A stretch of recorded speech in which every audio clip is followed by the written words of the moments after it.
यंत्र मंत्र और तंत्र का बिगड़ा हुआ रूप, जिसे लोग अक्सर मंत्र जंतर या तंत्र मंत्र के नाम से जानते हैं, आम जनता के बीच एक गलत छवि प्रस्तुत करता है। जब हम ऐसे शब्दों का उपयोग करते हैं तो लोग तुरंत ओझाओं, तांत्रिकों, जादूगरों और काला जादू जानने वालों की तस्वीर अपने मन में बनाते हैं, जो अक्सर सकारात्मक नहीं होती। लोग इन्हें भय और अंधविश्वास से देखते हैं, इस विद्या के सच्चे ज्ञान से अनभिज्ञ। लेकिन पाखंड और दिखावे का सहारा लेकर कुछ लोग भूत प्रेत उतारने, मारण, मोहन और वशीकरण के नाम पर अनैतिक कार्य करते हैं। उनकी ऐसी काली करतूतों के कारण इस विद्या पर से लोगों की आस्था उठ गई है। दूसरों के अज्ञान का लाभ उठाकर अपने स्वार्थ को पूरा करने वालों की वजह से हमारे धर्म, संस्कृति और प्राचीन विद्याओं को नुकसान पहुंचा है।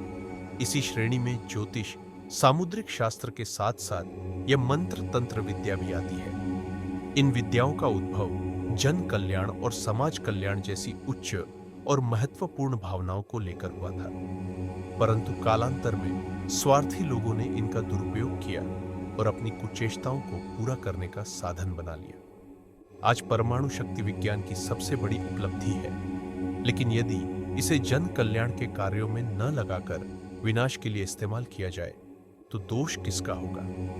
ज्ञान या उसका उपयोग करने वालों का? वैदिक काल में हमारे ऋषि मुनियों और महर्षियों ने सूर्य, चंद्रमा, अन्य ग्रहों, अग्नि, वायु और जल के देवता, वरुण आदि के विश्व कल्याण में उपयोगिता को समझकर उनकी स्तुति में मंत्रों की रचना की। सूर्य के तेज और प्रकाश के बिना जीवन का कोई अस्तित्व नहीं हो सकता। इससे हमें गर्मी मिलती है, वनस्पतियों को जीवन मिलता है।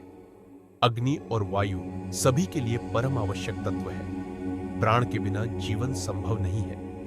इन सभी तत्वों के महत्व को समझते हुए हमारे पूर्वजों ने इन्हें प्रसन्न करने और अनुकूल बनाने के लिए स्तुति मंत्र बनाए। हम जानते हैं कि अग्नि हमारे लिए कितनी उपयोगी है, लेकिन यदि यह प्रतिकूल हो जाए तो विनाश का भीषण दृश्य उत्पन्न कर सकती है। जल और वर्षा के देवता इंद्र यदि कुपित हो जाए तो बाढ़ या सूखे के रूप में विनाशकारी स्थिति उत्पन्न हो सकती है। वायु देवता यदि कुपित हो जाए तो आंधी तूफान से भारी नुकसान हो सकता है। प्राकृतिक आपदाएं, महामारी और जनहानि का भय सदैव बना रहता है। इन सभी आपदाओं से बचाव के लिए हमारे पूर्वजों ने जो उपाय निश्चित किए थे वे तंत्र मंत्र शास्त्रों में वर्णित हैं और उन्हें काफी समय तक सफलतापूर्वक प्रयोग में लाया जाता रहा है। यह सारे उपाय वैज्ञानिक सिद्धांतों पर आधारित थे और जब तक उनके ज्ञानी और निपुण जानकार रहे और विधिवत इनका अनुष्ठान किया गया, उनके परिणाम हमेशा सही निकले। आज भी जहां कहीं भी इनका विधिवत अनुष्ठान किया जाता है, सफलता अवश्य मिलती है।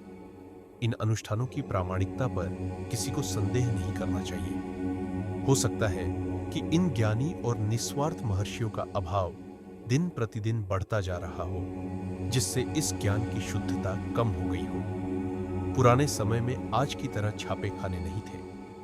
प्राचीन विद्या गुरुओं के मुख से शिष्यों को सिखाई जाती थी और जुबानी याद करने में आसानी हो, इसलिए कम से कम शब्दों में अधिक से अधिक भाव प्रकट करने के लिए सूत्र बनाए जाते थे। इन सूत्रों और श्लोकों को भोजपत्र पर लिखा जाता था।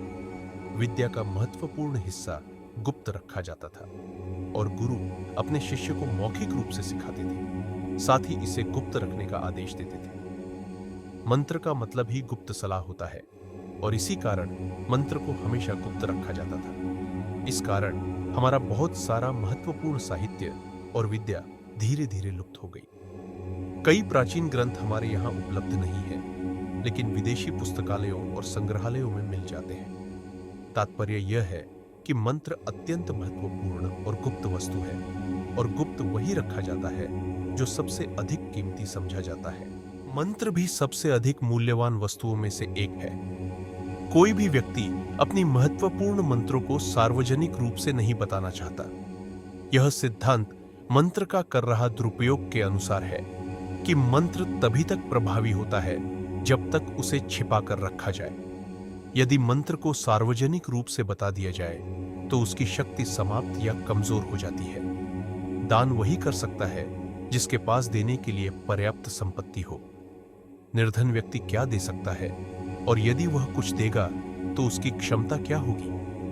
इसी सिद्धांत के अनुसार मंत्र देने की योग्यता उसी की मानी जाती है जिसके पास मंत्रों का इतना भंडार इकट्ठा हो चुका हो कि वह बिना स्वयं को नुकसान पहुंचाए या अपनी संपत्ति को कम किए दूसरों को दे सके। दान देने वाला निस्वार्थ भाव से और प्राप्तकर्ता को कल्याण की भावना से देता है, और प्राप्तकर्ता श्रद्धापूर्वक अपने और दूसरों के लिए निस्वार्थ कल्याण की भावना से उसे स्वीकार करता है। इस प्रकार मंत्र की सिद्धि और प्रभाव तभी संभव है जब यह निस्वार्थ और श्रद्धा से किया जाए। प्रत्येक मंत्र में ओंकार का होना आवश्यक और निश्चित होता है। इसके बाद कुछ देवताओं और विशेष शक्तियों के नाम आते हैं, और अंत में नमः या नमस्कार जैसे वंदना के शब्द होते हैं। हमारे विश्वास और मान्यता के अनुसार इस ब्रह्मांड की सृष्टि के आरंभ में उस पूर्ण ब्रह्म ज्योति से ओंकार की ध्वनि का उदय हुआ, और उष्ण, अन और अनुस्वार की बिंदु से अन्य सभी स्वर और व्यंजन उत्पन्न हुए। इन सब का विस्तृत वर्णन हमारे मंत्रों और अन्य शास्त्रों में किया गया है। प्रत्येक स्वर और व्यंजन की अलग अलग शक्तियां होती हैं, और इनसे विभिन्न प्रभाव उत्पन्न होते हैं। इस कारण इनके विभिन्न स्वभाव, गुण और धर्म के अनुसार उनके स्वामी देवताओं की भी पहचान की गई है। कुछ स्वरों के उच्चारण से शांति का प्रभाव उत्पन्न होता है, जबकि कुछ स्वरों से रुद्र रस का प्रभाव उत्पन्न हो सकता है। देवताओं और शक्तियों के गुण और स्वभाव के अनुसार जिन स्वर और व्यंजनों का मेल सबसे अधिक सही होता है, उसे जानकर उन विशेष मंत्रों में उचित संयोजन किया गया है। इस प्रकार मंत्रों की सिद्धि और प्रभाव की प्राप्ति में इन सब बातों का ध्यान रखा जाता है। इस प्रकार मंत्रों की शक्ति और प्रभाव को समझने के लिए उनके स्वर और व्यंजनों का सही संयोजन अत्यंत महत्वपूर्ण है। इस ज्ञान के माध्यम से हम न केवल दिव्य शक्तियों की आराधना को सही ढंग से कर सकते हैं, बल्कि अपनी साधना को भी प्रभावी बना सकते हैं। यदि आप इस प्रकार के गहन और रहस्यमय ज्ञान को और अधिक जानना चाहते हैं, तो हमारे साथ जुड़े और इस चैनल को सब्सक्राइब करें। आपके सहयोग से हम और भी महत्वपूर्ण और ज्ञानवर्धक सामग्री प्रदान कर सकेंगे। धन्यवाद।